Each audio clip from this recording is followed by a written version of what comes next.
ಅವರೆಕಾಳು ಸಾಂಬಾರು ಮಾಡ್ತಾಯಿದ್ರೆ ನಾನು ಮಾಡ್ತಾಯಿರೋ ಇವತ್ತಿನ ವಿಡಿಯೋದಲ್ಲಿ ಮೊಟ್ಟೆ ಮತ್ತು ಅವರೆಕಾಳು ಎರಡೂ ಮಿಕ್ಸ್ ಮಾಡಿ ಸಾಂಬಾರು ಮಾಡ್ತಾಯಿದ್ದೀನಿ. ಒಂದು ಸಲ ಟ್ರೈ ಮಾಡಿ. ಮುದ್ದೆಗೆ, ಚಪಾತಿಗೆ, ಪೂರಿಗೆ ಮತ್ತು ಬಿಸಿ ಬಿಸಿ ಅನ್ನಕ್ಕೆ ಎಲ್ಲದಕ್ಕೂ ಸೂಪರಾಗಿರುತ್ತೆ. ಮೊಟ್ಟೆನ ಹಾಕಿ ಮಾಡೋದ್ರಿಂದ ತಿನ್ನೋದಕ್ಕೆ ಮೊಟ್ಟೆನೂ ಚೆನ್ನಾಗಿರುತ್ತೆ ಮತ್ತು ಸಾಂಬಾರು ರುಚಿನೂ ಜಾಸ್ತಿ ಬರುತ್ತೆ. ಯಾಕಂದರೆ ನೀವು ಚಪಾತಿಗೆ ನೆಂಚ್ಕೊಳ್ಳೋಕೆ ಏನಾದರೂ ಬೇಕು ಅಂದರೆ ಅದು ಮೊಟ್ಟೆ ಸಿಕ್ಕಿದಾಗ ತುಂಬ ಚೆನ್ನಾಗಿರುತ್ತಲ್ವ. ಹಾಗಾಗಿ ಇವತ್ತು ನಾನು ತೋರಿಸ್ತಿರೋ ವಿಡಿಯೋದಲ್ಲಿ ಮೊಟ್ಟೆ ಸಾಂಬಾರು ಮಾಡ್ತಾಯಿದ್ದೀನಲ್ಲ, ಆ ಥರ ಟ್ರೈ ಮಾಡಿ. ಮೊದಲಿಗೆ ನಾನು ಮಸಾಲೆನೇ ರೆಡಿ ಮಾಡ್ಕೊತಾ ಇದ್ದೀನಿ. ಒಂದು ಜಾರ್ಗೆ ಸ್ವಲ್ಪ ಕಾಯಿ, ಒಂದು ಈರುಳ್ಳಿ, ಒಂದು ಬೆಳ್ಳುಳ್ಳಿ, ಸ್ವಲ್ಪ ಶುಂಠಿ, ಒಂದು ಪೀಸು ಚಕ್ಕೆ, 3 ಲವಂಗ, ಸ್ವಲ್ಪ ಕೊತ್ತಂಬರಿ, ಸ್ವಲ್ಪ ಪುದೀನ,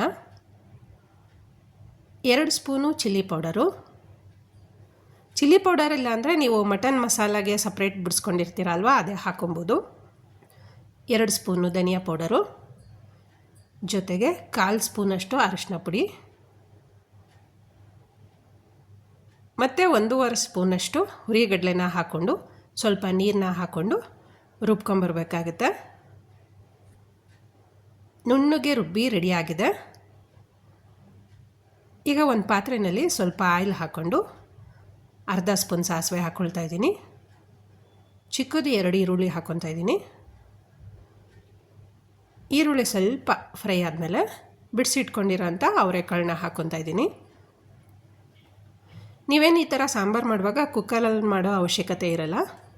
ಅವರೆಕಾಳು ಬೇಯೋದಕ್ಕೆ ಸ್ವಲ್ಪ ಎಷ್ಟು ಬೇಕು ನೀರು ಅಷ್ಟನ್ನು ಹಾಕ್ಕೊಂಡು ಅವರೆಕಾಳು ಬೇಯೋದಕ್ಕಿಡೋಣ. ಅರ್ಧ ಬೆಂದರೆ ಸಾಕು. ಈಗ ಮುಚ್ಚಿ ಓಪನ್ ಮಾಡಿ ತೋರಿಸ್ತಾ ಇದ್ದೀನಿ ನೋಡಿ. ಸ್ವಲ್ಪ ಅರ್ಧ ಬೆಂದಿರೋ ಅವರೆಕಾಳು ರೆಡಿಯಾಗಿದೆ.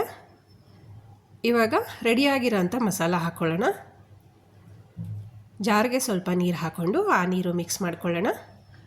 ನಿಮಗೇನಾದರೂ ಇಲ್ಲಿ ಸ್ವಲ್ಪ ಇನ್ನೊಂದು ಸ್ವಲ್ಪ ನೀರು ಬೇಕು ಅನಿಸಿದ್ರೆ ಹಾಕ್ಕೊಬೋದು. ನಾನು ಮಿಕ್ಸ್ ಮಾಡ್ಕೊತಾ ಇದ್ದೀನಿ.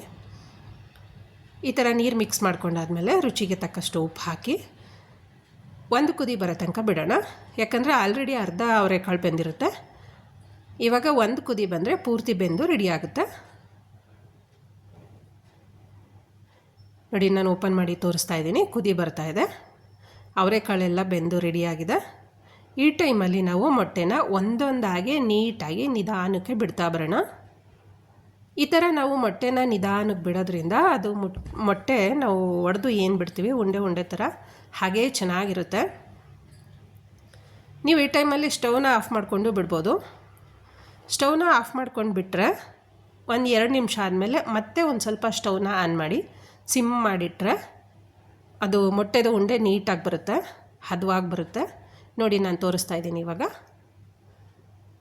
ಎಷ್ಟು ಚೆನ್ನಾಗಿ ಬರುತ್ತೆ ಅಂದರೆ ಸಾಂಬಾರು. ಮೊಟ್ಟೆನೂ ಅಷ್ಟೇ ಚೆನ್ನಾಗಿರುತ್ತೆ. ಯಾಕಂದರೆ ಮೊಟ್ಟೆಗೆ ನಾವು ಸಾಂಬಾರಲ್ಲಿ ಈ ಥರ ಹಾಕಿ ಮಾಡಿದ್ರೆ ಅದು ಉಪ್ಪು ಖಾರ ಎಲ್ಲ ನೀಟಾಗಿ ಹೊಂದ್ಕೊಳ್ಳುತ್ತಲ್ವ. ಹಾಗಾಗಿ ಈ ಥರ ಒಂದು ಸಲ ನೀವು ಅವರೆಕಾಳು ಸಾಂಬಾರು ಮಾಡುವಾಗ ಮೊಟ್ಟೆ ಹಾಕಿ ಟ್ರೈ ಮಾಡಿ ನೋಡಿ. ರೆಸಿಪಿ ಹೇಗೆ ಬಂತು ಅಂತ ಕಮೆಂಟ್ಸಲ್ಲಿ ಹಾಕಿ ನೋಡಿ. ಸರ್ವ್ ಮಾಡ್ತಾಯಿದ್ದೀನಿ.